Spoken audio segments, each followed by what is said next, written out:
আসসালামু আলাইকুম রহমতুল্লাহ। যে যেখান থেকে আমার ভিডিও দেখছেন সকলকে আন্তরিক অভিনন্দন, শুভেচ্ছা ও ভালোবাসা। আমি মোহাম্মদ শিব্বির আহমেদ, চ্যানেল বাংলা 78 থেকে বলছি।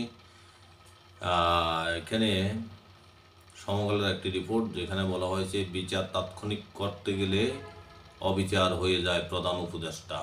খবরে বলা হয়, জুলাই গণ অভ্যুত্থানে আহত ও শহীদ পরিবারকে রাষ্ট্রীয় আর্থিক সহায়তা দেওয়া শুরু করেছে অন্তর্বর্তী সরকার।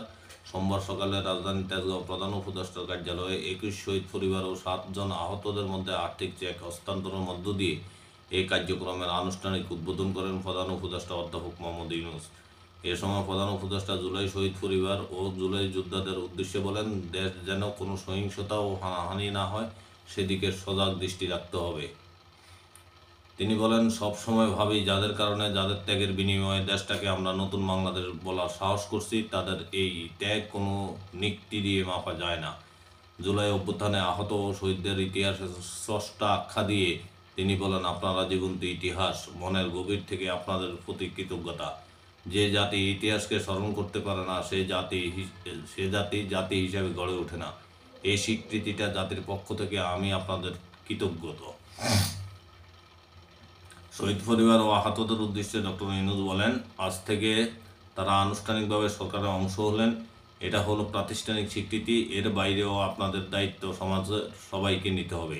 সব হত্যাকাণ্ড ও গুম খুনের বিচার হবে জানিয়ে তিনি বলেন, বিচার তাৎক্ষণিকভাবে করতে গেলে অবিচার হয়ে যায়। বিচারের মূল জিনিসটা হলো এটা সুবিচার হতে হবে, অবিচার যেন না হয়। আমরা অবিচারের বিরুদ্ধে দাঁড়িয়েছিলাম বলেই এই সংগ্রাম হয়েছে, এই আত্মত্যাগ হয়েছে। আমরা যদি অবিচারে নামি তাহলে তাদের আর আমাদের মধ্যে তফাৎ থাকলো কোথায়? আমরা অবিচারে নামব না। আমরা যারা অপরাধী তাদের পুলিশের হাতে, আইনের হাতে সুপার্দ করব। যারা অপরাধী নয়, পুলিশের হাতে দেওয়ার মতো নাই, তাদের মানুষ করব বলেন তিনি। প্রধান উপদেষ্টা বলেন, এই দেশে আমরা একসঙ্গে গড়ি। যে দেশ আমরা একসঙ্গে গড়ার স্বপ্ন দেখছি, তোমরাও সেই স্বপ্ন দেখো। এ দেশ আমার একার না, তোমারও এ দেশ। তুমি এই দেশের সন্তান, আমিও দেশের সন্তান। তুমি আমাকে বহু কষ্ট দিয়েছ, আমি তোমাদের কষ্ট দেব না। আমরা একযোগে যত তাড়াতাড়ি পারি এটাকে একটা সুন্দর দেশ বানাবো। যারা অপরাধী তাদের অবশ্যই বিচার করতে হবে, যারা অপরাধী নয় তাদের সৎপথে নিয়ে আসতে হবে। বৈঠকে আহত ও শহীদ পরিবারের সঙ্গে মুক্তিযুদ্ধ মন্ত্রণালয়ের পক্ষ থেকে জুলাই শহীদ ও জুলাই যোদ্ধাদের জন্য সরকারের গৃহীত কর্মসূচি সম্পর্কে অবহিত করা হয়। সরকারের সিদ্ধান্ত অনুযায়ী জুলাই অভ্যুত্থানের শহীদগণ জুলাই শহীদ নামে অভিহিত হবেন এবং আহতগণ জুলাই যোদ্ধা নামে অভিহিত হবেন এবং পরিচয়পত্র পাবেন। প্রতিটি শহীদ পরিবারের এককালীন 30 লাখ টাকা আর্থিক সহায়তা পাবে। এর মধ্যে 2024-25 অর্থবছরে জাতীয় সঞ্চয়পত্রের মাধ্যমে 10 লাখ টাকা, 2025-26 অর্থবছরে জুলাইয়ে জাতীয় সঞ্চয়পত্রের মাধ্যমে 20 লাখ টাকা সহায়তা দেওয়া হবে।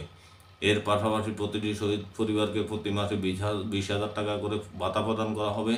শহীদ পরিবারের কর্মক্ষম সদস্যগণ সরকারি ও আধা সরকারি চাকরিতে অগ্রাধিকার পাবেন। জুলাই যোদ্ধারা 2টি মেডিকেল ক্যাটাগরি অনুযায়ী সুবিধা পাবেন। গুরুতর আহত ক্যাটাগরি এ অনুযায়ী এককালীন 5 লাখ টাকা প্রদান করা হবে এবং এর মধ্যে 2024-25 অর্থবছরে নগদ ব্যাংক চেকের মাধ্যমে 2 লাখ টাকা প্রদান করা হবে। 2025-26 অর্থবছরে নগদ ব্যাংক চেকের মাধ্যমে 3 লাখ টাকা প্রদান করা হবে। এর পাশাপাশি গুরুতর আহত প্রত্যেকে জুলাই যোদ্ধা মাসিক 20,000 টাকা ভাতা পাবেন। বিভিন্ন সরকারি হাসপাতালে আজীবন চিকিৎসা সুবিধা প্রাপ্ত হবেন ও মেডিকেল বোর্ডের সুপারিশে দেশি বিদেশি হাসপাতালে চিকিৎসা সেবা পাবেন। তারা কর্মসহায়ক, প্রয়োজনীয় প্রশিক্ষণ ও পুনর্বাসন সুবিধা পাবেন। ক্যাটাগরি বি অনুযায়ী জুলাই যোদ্ধাদের এককালীন 3 লাখ টাকা দেওয়া হবে।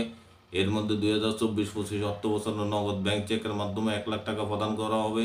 2025-26 অর্থবছরের নগদ ব্যাংক চেকের মাধ্যমে 2 লাখ টাকা প্রদান করা হবে। এর পাশাপাশি মাসিক 15,000 টাকা ভাতা দেওয়া হবে। কর্মসহায়ক, প্রয়োজনীয় প্রশিক্ষণ ও অগ্রাধিকার ভিত্তিতে সরকারি ও বা আধা সরকারি কর্মসংস্থান প্রাপ্ত হবেন। জুলাই যোদ্ধাদের পরিচয়পত্র দেওয়া হবে। তারা পরিচয়পত্র দেখিয়ে সরকারি বিভিন্ন সুবিধাদি পাবেন। এখন পর্যন্ত জুলাই গণ অভ্যুত্থানে 834 জন শহীদদের তালিকা গেজেট আকারে প্রকাশ করেছে সরকার। এছাড়া আহতদের তালিকাও প্রস্তুত করা হয়েছে। খুব শিগগির তালিকাটি গেজেট আকারে প্রকাশ করা হবে। অনুষ্ঠানে উপদেষ্টা নাহিদ ইসলাম বলেন, আমরা জানি আমাদের আকাঙ্ক্ষা ছিল আরও আগেই আমরা প্রাতিষ্ঠানিক কাজগুলো করতে পারবো।